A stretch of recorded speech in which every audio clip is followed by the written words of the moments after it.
Hello, ako po si Ate CJ. Ako po si Ate Candy. Ako po si Mark. My name is Ram. And welcome to TGIF! So, bago po ang lahat, syempre hingi po muna tayo ng gabay sa ating Panginoon. So, tayo po ay umuko at tayo ay manalangin.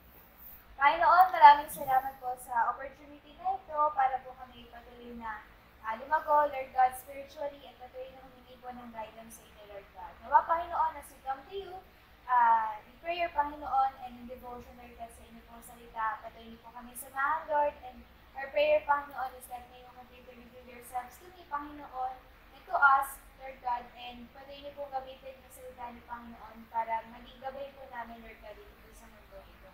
Maraming salamat po muli, Panginoon, in Jesus' name, Amen.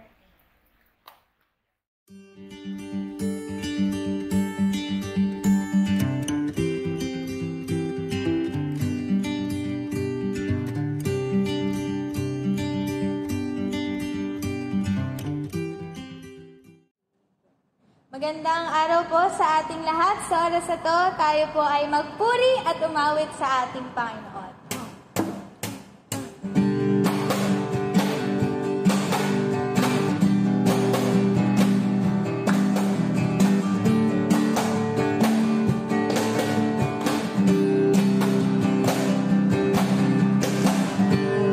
Thank you.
for you.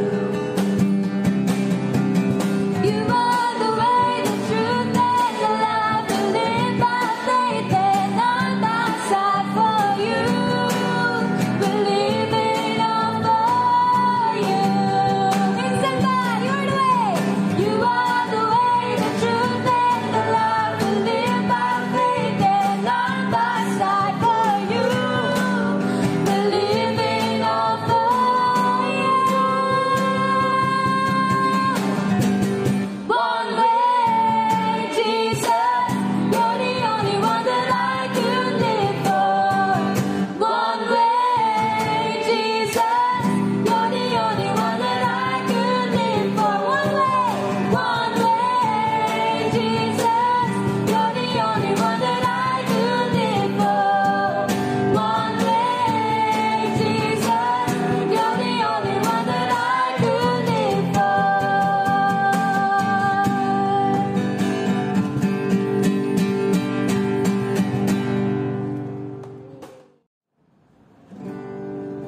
And magandang araw po sa ating lahat. Tunay nga na samahan niyo po kaming umawit sa Panginoon at tunay nga sa bawat salitang ating sasambitin ay patuloy natin siyang purihan at balik natin ang kadakilaan sa kanyang pangalan.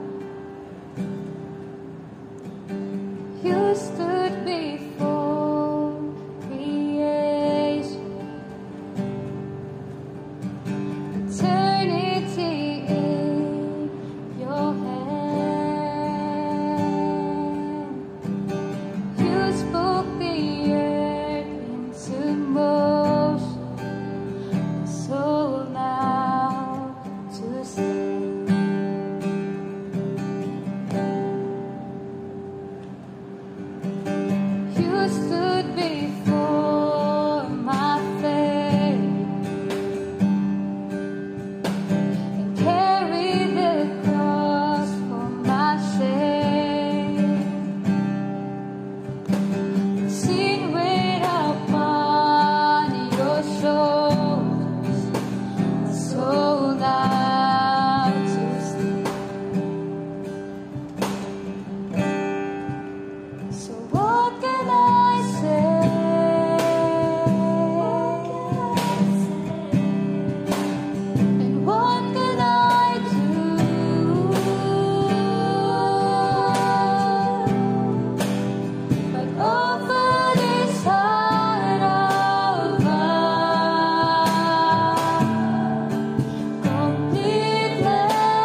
po sa ating TGIF na kung saan tayo po ay magtatawanan, magtatanungan at magtatalakayan ng mga latest tips and issues ng mga kabataan.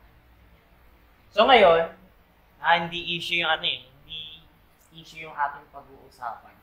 Pero we just want to encourage each and everyone. So hindi lang to pang kabataan, kasi alam ko marami sa mga nanonood sa atin ay mga matatanda, mga parents natin, di ba? So hindi lang siya para sa kabataan. So our topic sa araw na ito ay don't lose heart. Ito mawala ng puso. Huwag daw mawala ng puso. Pwede, no? Mawala ng puso na yung parang malasakit sa kapwa. Mga ganyan, di ba? Pero yun ba talaga yung ibig sabihin nito?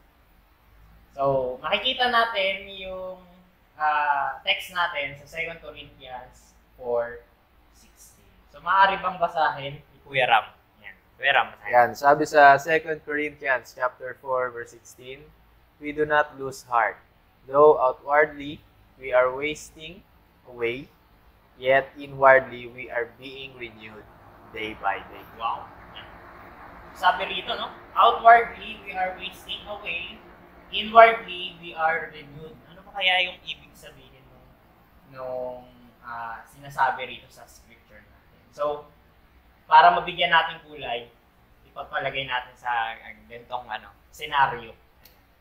Dito po sa ating pag-uusapan, yung author, by the way, ito hindi to ang tawag doon? Sponsored. No? Wow. Pero yung aming ginagamit na Material.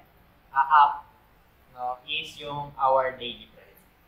And then po, everyday kami nagbabase ng aming devotions every prayer time. Araw-araw po. So, if you would like na gamitin din, syempre, mas maigi po yan para po sa ating group. So, let's start. So, yung author po, sabi po niya rito, hindi niya daw ma-remember yung time na sobrang healthy ng kanyang mama. No, yung nanay niya. Ang name ng nanay niya is si Dorothy. So, si Dorothy, for many years, yung kanyang nanay ay nagsasuffer po sa diabetes. So, alam natin yun, no, sa diabetes. Yung pag-diabetic ng tao, di ba, sa dugo yun? Sa Sugar, sugar niya. sa sugar. No? Minsan, yun ba yung napuputulan Oo, ng na-amputate. certain Severe na yun, part pre. ng, Pag ng naapektuhan. katawan pag sobrang naapektuhan na doon. So, sabihin natin yung sitwasyon ni Ma'am Dorothy is ganun na talaga. So, meron na siyang complications sa kanyang katawan, na-damage na yung kanyang kidney, and nag-undergo siya sa mga dialysis. And syempre, kapag ganun, mahina na yung katawan ng isang tao, di ba, minsan bedridden, madalas naka-wheelchair. So, sa sitwasyon ni Dorothy ay naka-wheelchair siya. And dumating sa point na yung kanyang mga buto, no, ay unti-unti ay humihina. Pero, sa kabila nun, no, sa kabila ng mahina na yung katawan niya, hindi na siya pwedeng maaaring magtrabaho pa, di ba? Makagawa ng mga simpleng bagay, ay hindi siya sumuko. Saan? Diba? Hindi niya sinuko yung kanyang life with Christ. Diba? But as her body failed her, no, Mom's prayer life, si Dorothy, grew more vigorous. Yan. She spent hours praying for others to know and experience the love of God. No? Kung may isip niyo si Dorothy, imbis na pag-pray niya yung sarili niya, meron siyang time na ipag-pray din yung iba. So, nakakamangha yung pag-ibig niya talaga. And makikita mo yun sa buhay ng tao kasi we are follower of Christ. Kapag follower tayo ni Christ, di ba, iniisip din natin yung mga tao sa paligid natin. So, ganun yung buhay ni Dorothy. And she spent a lot of time praying, nagbabasa siya ng scripture, no? And before daw na mawala yung eyesight din ni Dorothy, nakapagsulat pa siya ng letter doon sa kanyang sister. Kaya naging mahalaga yung verse na to, yung 2 Corinthians 4:16. So yun din yung parang encouragement ni Dorothy doon sa kanyang sister. Sabi ron, we do not lose heart, though outwardly we are wasting away, yet inwardly we are being renewed day by day. So, nagkaroon na tayo ng picture, no? Parang ganun yung kalagayan ni Dorothy. Yung kanyang physical na katawan ay nagfe-fail na, di ba? Pero yung kanyang spirit ay nag-grow each and every day na nabubuhay siya. So, napakaganda. And Apostle Paul knew how it is easy na magkaroon ng loose heart, no? Or ma-discourage tayo. Kayo ba? Naranasan nyo naman siguro na ma-discourage, di ba? And alam ko, sa mga nanonood din, may mga instances na talagang nalulose or nawawala yung hindi naman nawawala. Parang nadi-discourage na lang. So, in 2 Corinthians 11, he describes his life one of danger, pain, and deprivation. Ito po yung sabi ni Apostle Paul. Yet, he viewed those troubles as temporary lamang. Kaya nga sinabi, di ba, pinagdadaanan. May pinagdadaanan yung tao. So, sa madaling salita, dadaanan lang natin yung mga problema natin. And alam natin, darating yung point sa buhay natin na makakaalis tayo doon sa situation. And he encouraged us to think not only about what we see, but also about what we can see, that which is eternal. So, ang tao, parang to see is to believe. Ganun tayo nabuhay noon. Maniniwala tayo sa isang bagay kapag nakita natin mismo.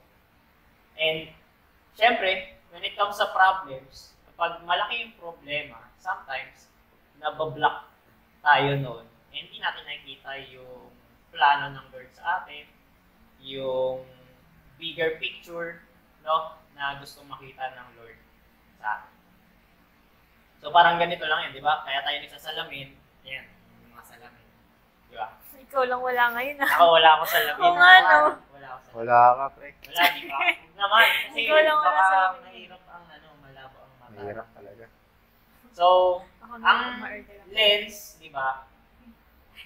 For us na makakita, no, ginagamitan ng lens yung mata, di ba? Para mas makita natin yung malinaw yung paligid natin. So, si Jesus Christ, sa spiritual life natin, para siyang lens. Diba? So, kung wala si Jesus Christ, malabo. Hindi natin makikita yung bigger picture ng buhay natin.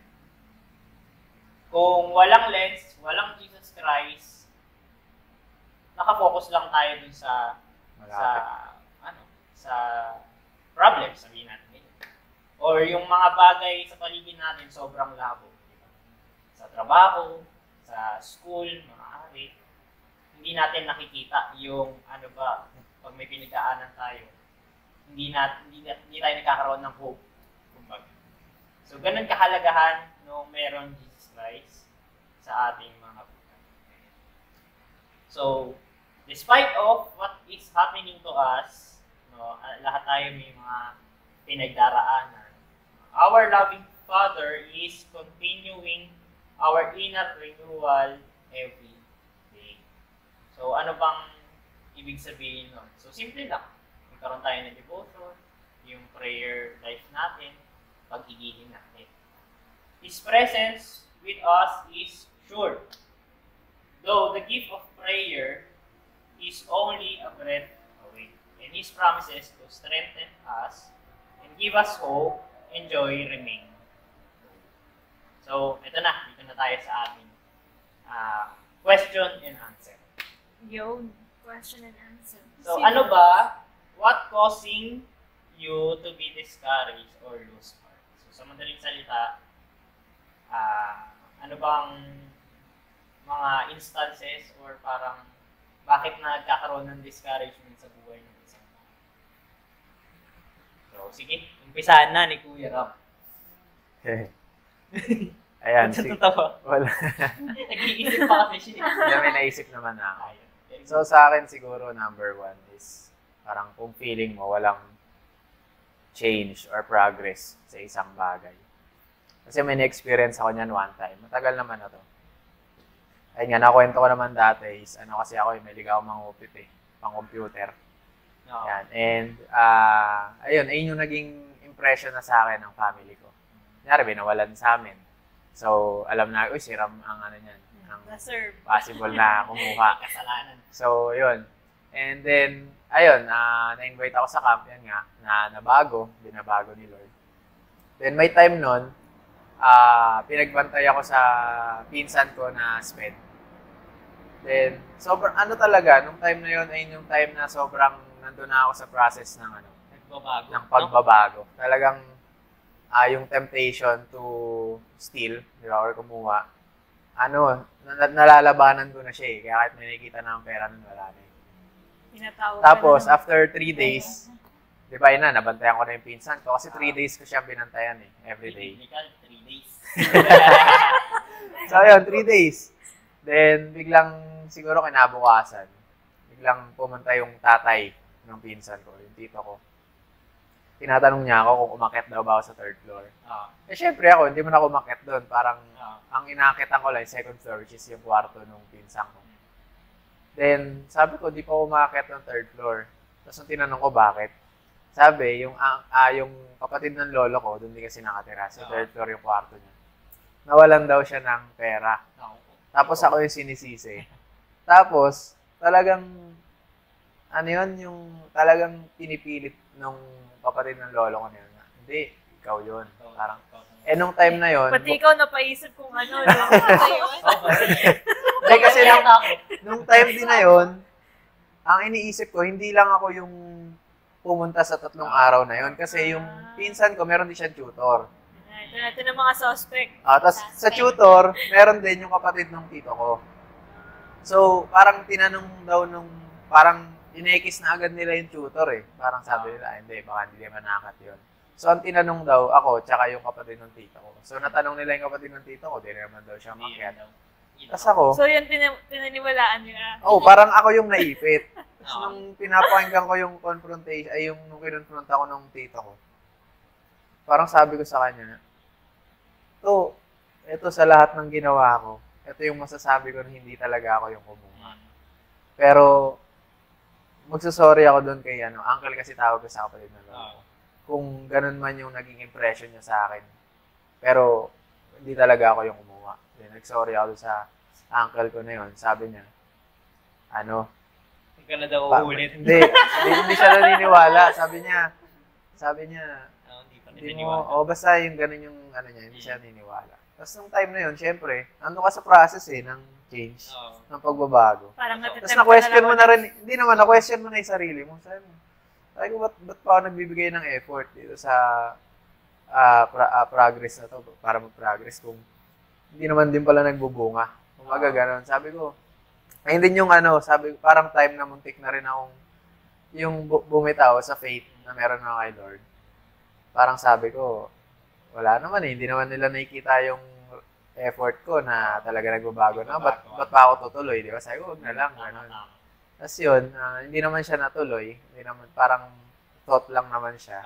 Siyempre, laking tulong din kahit nung pagpupunta ka lang sa church, di ba? Yung presence ng mga kaibigan mo, yung preaching, talagang kahit pa paano, na-encourage ka. So, for me, ayun yung isa sa sagot ko para ma-discourage ako yung nafe-feel mo na walang progress or walang change sa isang bagay. Okay. Yan. Thank you, Kuya Ram. Meron pa gustong sumunod. Sige, ako muna. Parang pag ano na lang. Sige. Ako naman, anong nakakapag-discourage sa akin? Ako kasi, yun nga, lagi ko naman din nababanggit dito. Lumaki ako sa Christian family nung kahit bata pa ako. And lola ko talaga yung nagtsaga sa amin. Pero hindi naman ako yung malago noon. Kasi nga, nag-start pa lang ako. And maraming churches na kaming napuntahan bago pa kami dito talaga sa NMI. So talagang yung time na yon Christian na ako, pero hindi ako nagbabasa talaga ng Bible. Masingero. Oo. Huwag ko lang sabihin, naririnig ka rin. Ay, oo nga pala. May mic nga pala. So ayun, naranasan kong mamuhay sa dalawang mundo, di ba? Christian life at the same time dito sa mga makamundong bagay, worldly, no, na mga bagay. So, sobrang struggle sa akin kasi syempre, di ba? Sinusubukan mo maging tama, pero parang at the same time, nandun ka namumuhay no, ng mali. Di ba? So, naranasan kong mag-bisyo, ganyan. Lagi ko naman nababanggit yun dito, di ba? Pero, yun naman, awa ng Diyos, ay binago naman din niya yung buhay ko. So, nag-struggle ako, na-discourage ako dun sa point na, siyempre, ikaw, may mga kahinaan ka, di ba? So, pag nakita mo kasi yung kabutihan ng Lord, naranasan mo yung kabutihan ng Lord sa buhay mo, at some point of time, parang nagkakaroon sa'yo sa sarili mo na parang hindi mo naman deserve yung bagay na yun, di ba? Yun naman yung kadalasang parang kwento ng ibang mga Christian. Ganun talaga kapag na-experience mo yung goodness ng Lord, yung grace ng Lord sa buhay mo, tapos at some point of time na yun, tingin ko hindi ko deserve. So may mga times talaga noon, parang ayoko na talaga mag-church. Parang gusto ko na talagang i-accept yung yung buhay dun sa sa kabila, no, na worldly. So may ganun akong point ng buhay ko. Pero again, maraming salamat sa Lord sa mga ginagamit niya, sa mga tao na tumulong sa akin, nagtiyaga. And naalala ko rin si Pastor Ber, yan, isa sa mga nagtiyaga sa amin, dalawa ni Kuya Sai. Yan, yung meron kaming group chat noon, may devotion, ganyan. Pero hindi ako nagsisin dun sa sa group chat namin. Kasi nga, hindi ako nagdi-devotion talaga ng time na yun. Tapos hinahagilap ako, hindi naman ako sumasagot. Mga ganun. So, kung nanonood si Pastor Ver, alam niyo. Pero nung time na yun, si Kuya talaga, yan. Si Kuya talaga yung mas, kumbaga, nagbago talaga. Bago pa ako. So, anyways, ayun, yung buhay ko ngayon, di ba? Siyempre, nagpapasalamat ako sa Lord kasi yun yun. Malaking bagay yung nasa leadership din ako ng youth. Ganyan, binigyan ako ng opportunity ng Lord. So, para makabawi sa mga times na naniligaw, yun lang. Nagtuloy-tuloy na lang. Nagtuloy-tuloy ako. So, yun lang. Ako naman, para sa akin, dalawa. Lately, una, kapag nawawalan ako ng time, tsaka kapag feeling ko wala akong way out. Yung una, dun sa pag nawawalan ako ng time, yun, pag busy. Kasi, medyo nagpapanik ako, paano ko gagawin? Ganun. Wala na akong oras, ganyan. So, syempre, di ba, kung alam mong, alam mo, kumbaga parang Ayan, may oras ka. Hindi ka magpapanik. Hindi ka, kumbaga at peace ka. Diba? Kapag secured ka kumbaga dun sa gagawin mo. Pero, yun nga kapag nagiging, nagsasabay-sabay yung mga workloads, ganyan. Medyo nadi-discourage ako, parang, bahala na nga, ganyan. Kasi nga parang wala na akong oras, ganun. Kahit na parang, may time pa nga na nagko-contemplate ako sa sarili ko. Sabi ko kay Lord, di ba, hindi naman ako nag-procrastinate. Hindi naman ako nag-ano, di ba, manyana dito ako, parang gano'n. So, pero kapag mga ganong instances, lagi din naman pinapakita talaga ng Lord na kapag sumunod lang talaga ako, hindi ako nagpadala dun sa mga thoughts na yon, sa pagpapanik ko, sa pag-overthink ko, ganyan.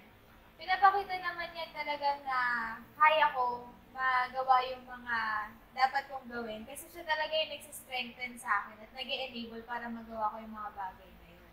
Kasi isa naman, kapag wala akong parang way out or breakthrough, kasi nga, masasabi ko na, medyo matyaga akong tao. Medyo matyaga. Kaya akong magtiis, parang gano'n. Pero may times na kapag napupuno na ako, parang feeling ko, yun nga, parang wala rin progress, ganyan, ulit-ulit lang. O kaya, yun nga, parang fed up ka. Siyempre, may onting self-pity na rin, gano'n. Na nafe-feed yung yung mga nararamdaman mo, parang gano'n. So, yun yung nakakapag-discourage sa akin kasi may time din na nag-pray ako kay Lord, nagsusumbong ako sa kanya. Sabi ko, Lord, gusto ko namang lumakad ng in a Christian way. Nanginig yung boses. Parang paiyak. Parang papunta na dun eh. Hindi ako naiiyak. And sabi ko, Lord, gusto ko naman po lumakad ng ng naayon sa nais mo. Pero, ang hirap. Kasi, di naman talaga yung diba, yung reality ng mundo. Hindi naman talaga mahirap mamuhay in a godly way, diba? Yung parang nananais ng Diyos. Dahil gagawa ng kaaway, ng way para ma-snatch tayo away from Him, diba? So, yun yung sasabi ko kay Lord na, Lord, parang ang unfair, ganyan. Kasi gusto ko naman po talagang gawin yung nais nyo, pero nahihirapan po talaga ako. Tapos may times na discourage ako kasi sabi ko, yun nga parang ang unfair sila. Parang wala lang ako, apektado sa mga nangyayari, ganyan sa mga nakikita ko. Pero nakakatuwa din ang Lord kasi, yun nga, kapag may mga ganun akong instances, minsan napapagod na rin talaga akong sumunod, or minsan napapagod na rin talaga akong, magpakita sa mga taong yun. And siya din naman yung nagpaparemind sa akin na, yun nga, hindi, yung pagsunod natin, hindi yun baliwala lang sa Panginoon. Nakikita niya yung heart natin, nakikita niya yung obedience natin, and yung will natin to surrender and to obey sa will niya. And pagka ganun, nagkakaroon ako ng peace sa heart ko and ng assurance na yung mga struggles talaga na pinagdadaanan natin dito sa mundong ito and yung will natin to stand firm sa faith natin, hindi siya nagiging baliwala. Kasi nakikita ng Lord yung paano tayo namumuhay sa mundong ito. At the same time, nire-reward niya tayo sa obedience na meron tayo. Diba? Lahat ng mga actions natin may consequence yan. Kaya kung tayo nagkasala tayo sa Panginoon or sa kapwa natin, yari tayo kay Lord, bang-bang tayo. Pero kung tayo ay susunod sa Kanya, blessings and rewards will follow sa ating mga buhay. Kasi ang Diyos natin, unfair man itong mundo ito, ang Diyos natin is just, di ba, and fair sa bawat isa sa atin. So, yun. At CJ. So, sobrang sabaw ko. Nakalimutan ko magsasalita pa ako. Sa akin, nadi-discourage ako kapag nasa mga moments na parang feeling ko wala akong grasp sa nangyayari sa akin. Yun, parang, kasi nga, in reality, wala naman na talaga tayong control sa buhay natin kasi sinurrender na natin yun kay Jesus eh. Pero dumarating, di ko alam kung may ganung experiences sa ibang mga Kristiyano. Yung parang na-frustrate sa situation kasi parang, ano ba to Lord? Ba't ko ba ito nararanasan? Yung parang yun nga, yung wala kang way out. Siguro pinaka-recent na moment of discouragement ko is yung time na parang before graduate. Kasi, yun din, nagsabay-sabay responsibility noon yung thesis na minadali namin, tapos hanggang ngayon pala, pwede magpasa ng hard copy yung sila, shoutout kila sa edit na ginagawa pa lang. Oo. Ay, chismis! Oo, at least tapos na ako. Pero kasi, knowing na ganun pala, kung alam lang din talaga masyado kasi kami excited siguro, or hindi kasi kami parang we're poorly guided nung advisor namin. Ang alam kasi namin, ang binobombard niya kami na hindi kami makakagraduate, na hindi kami nagbibigay ng hard copy. Excuse me. Hindi kami nagbibigay ng hard copy ng thesis namin. So, nagsabay-sabay yun, inaasikaso ko yung revision. Sa grupo kasi namin, 4 kami, pero 2 lang kami gumagalaw ng revision nung huli kasi working. Oo, ayan. Ay, may chismis. Hindi, working kasi yung 2. So, may mga naging part naman sila sa thesis namin. Naging choice na lang namin huwag sila abalahin since nag-work naman na sila. Eh, kaya naman namin 2. Nalalaman mo. So, Narinig ko na. Nalalaman mo, chillax lang. No? hindi naman. Nakikita ko naman din work. Wow. Pero sa kanila na yun yun na lang iniisip ko.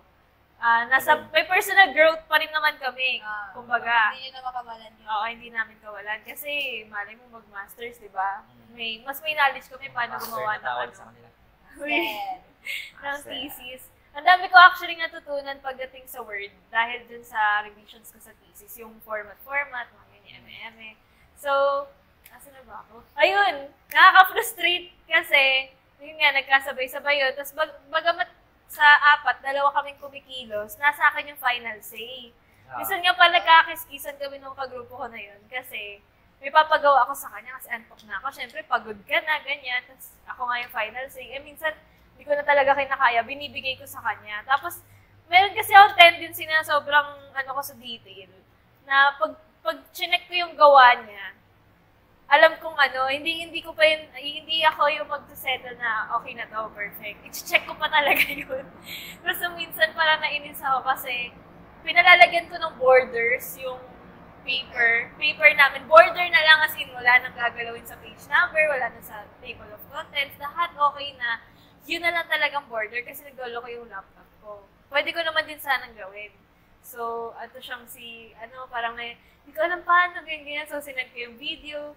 Tapos, basta naiinis ako kasi wala akong magamit na ibang laptop noon. May ginagawa si Candy, tapos hindi ko rin magawa dito sa church, ganyan. So, wala akong control na sa situation. Tapos, yung parang feeling ko yung kagrupo ko pa, parang hindi ko alam kung sinasadya niya ba. Hindi niya daw alam, paano ba yun, ganyan. Tapos, stress ako. Kontakin na ba natin?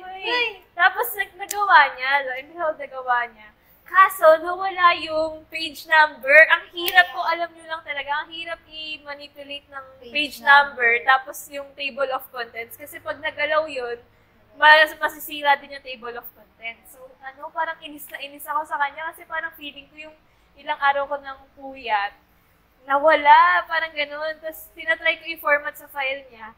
Ayaw. So, pero basta yun, to make the story short, nagawan ko ng paraan. Pero umiiyak ko talaga ako. Laging, doon ako lagi sa paiyak.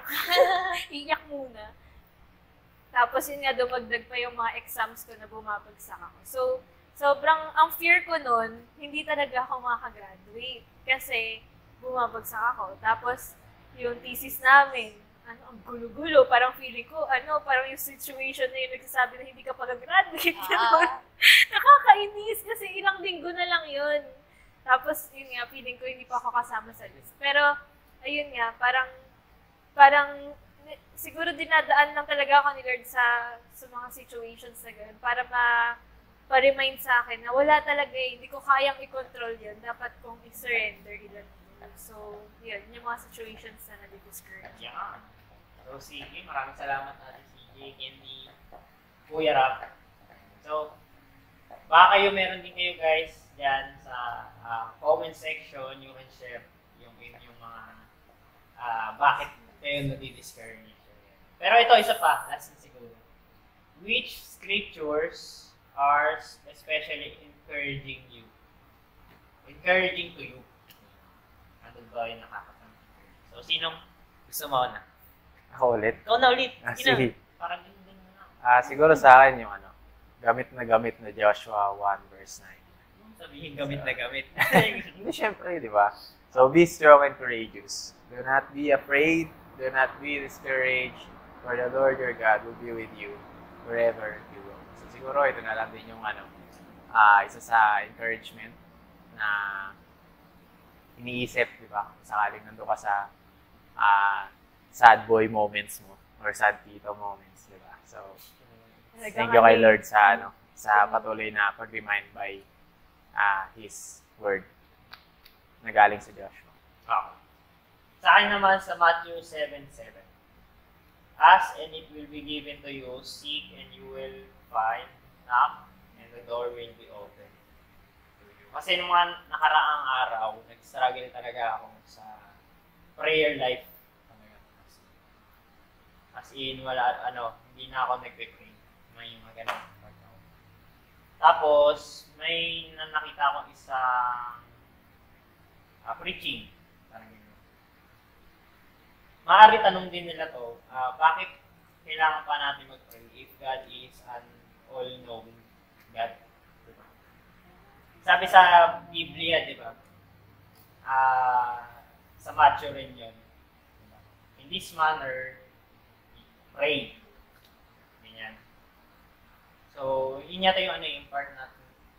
Tinuruan tayo ng Lord. Our Father. Our Father. Yung Our Father.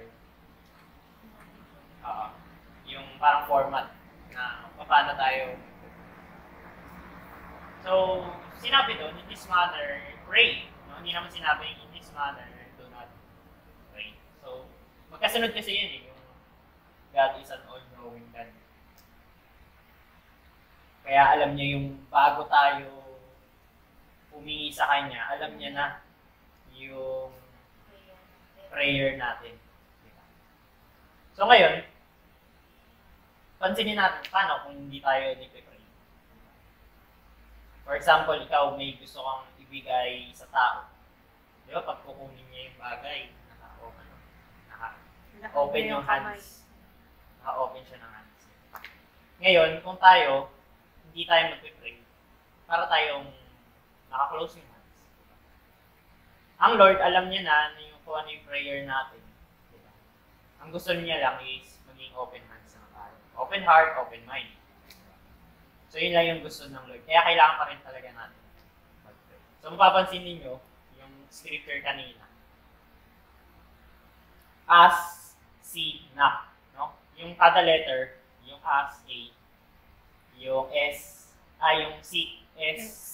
Knock, Okay. K. Diba? So, mo, Ask.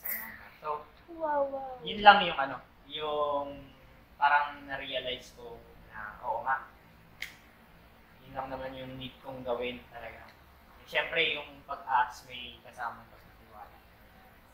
So, yun lang. Yun talaga naka-encourage sa akin ngayong mga Singit ko lang. Ay, bawal. Sige, Ay, hindi, joke lang. lang. Joke lang. Para sa akin din kasi, isa rin yun para ma-humble yung Yes. sarili natin sa Panginoon. Kasi some people take credit sa mga blessings na natatanggap natin. So, isang way din yun para ma-acknowledge din mismo lang sa sarili natin na yung bagay na nakuha natin ay hindi lang basta galing sa atin, but because of God, diba? So, naman tayo sa journey. So, yun, para sagutin yung tanong, akin naman yung sa Part 62:5-7. Sabi dito, David said this, I depend on God alone, I put my hope in Him, and He protects and saves me. He is my defender, and I shall never be defeated. My salvation and honor depend on God. He is my protector, He is my shelter. Yan. Itong verses na to, una ko na na-encounter ng pandemic, yung lockdown. Tapos, meron ako mga na-encounter din kasi ng mga worship songs. Tapos, from there, sa mga worship songs, tinignan ko yung mga Bible verses na din sa kanila, nakahangla, parang gano'n. And isa dun sa mga kanta na nakapagbigay sa akin ng peace and ng comfort is yung Defender ni Francesca. Hindi ko alam pa ni-pronounce yung apelido niya. Basta Francesca. But soy, basta yun. Tinoy mo pa rin ang kulit. Basta siya, search nyo na lang sa YouTube. Sa Francesca. So where are you? Ganon. Tapos yun nga, doon ko nakita yung yung beauty na kapag, kasi di ba may times talaga na kapag may battles tayo, we feel defenseless. Hindi natin mapaglaban yung sarili natin. Parang feeling natin wala tayong magawa sa situation. Hindi natin, wala tayong magawa kundi live with it. Parang sige, andyan na yun eh. Wala tayong magagawa. Pero dun sa song na yun, and dun sa scripture din na yun ng Panginoon, pinakita sa akin ng Panginoon na wala man ako magawa, siya may kaya siyang gawin. If I feel powerless dun sa situation na meron ako, sa battles na meron ako, God is almighty and is also all-powerful dun sa buhay ko. Hindi lang sa situation na meron ako, pero sa buhay ko. Kung ako feeling ko, hindi ko kaya na tagapin yung situation, hindi ko kaya mag-move forward dun sa problem na meron ako, God will enable me para makapag-move forward ako little by little at makalabas ako dun sa struggle. Yung struggle na pinagdadaanan ko. So, ayun, kapag may time na, yun nga, parang feeling ko, ang hina-hina ko, wala akong magawa, di ko mapaglaban sa sarili ko. Yun yung nagbibigay sa akin ng comfort, that God will defend me, and God knows yung struggle na pinagdadaanan ko. He is my shelter, He comforts me, and loves me for who I am, kasi alam niya yung value ko, na siya din namin mismo ang nagbigay. So, yun. Sa akin naman ay matatagpuan sa Isaiah 41:10. Sabi doon, "So do not fear, for I am with you. Do not be dismayed, for I am your God. I will strengthen you and help you. I will uphold you with my righteous hand." So, dito sa verse kasi na to, naiisip ko yung God is greater than the highs and lows. Parang ganun. Parang, hindi ko kailangan ma-discourage, hindi ko kailangan matakot, kasi God is greater sa lahat ng kakaharapin ko. And sa lahat ng situations na ibibigay or i-allow niya na mangyari sa buhay ko. Hindi ako mag-isa. He's there to strengthen me. So, ayan. Alright. Ayan, sige. Naghanap ako ng mic mga pala. Wala palang mic. So, ayan, maraming salamat sa mga ate at kuya natin. And I hope each and everyone sa kanilang bahay ay na-encourage dun sa ating mga napag-usapan. Sa mga nabanggit natin scripture, ayan, pakatandaan natin. And also, ay manatili sa heart natin. So, yun lamang. Marami-marami. Palakpakan nyo yung sarili. At palakpakan natin ang Lord. Amen. Dahil mabuti ang Lord sa atin. Alam ko, no? Kung ikaw sa nanonood sa atin, may pinagdaraanan ka, time will come, you will heal sa Panginoon. So yun lamang. Maraming salamat. See you next week.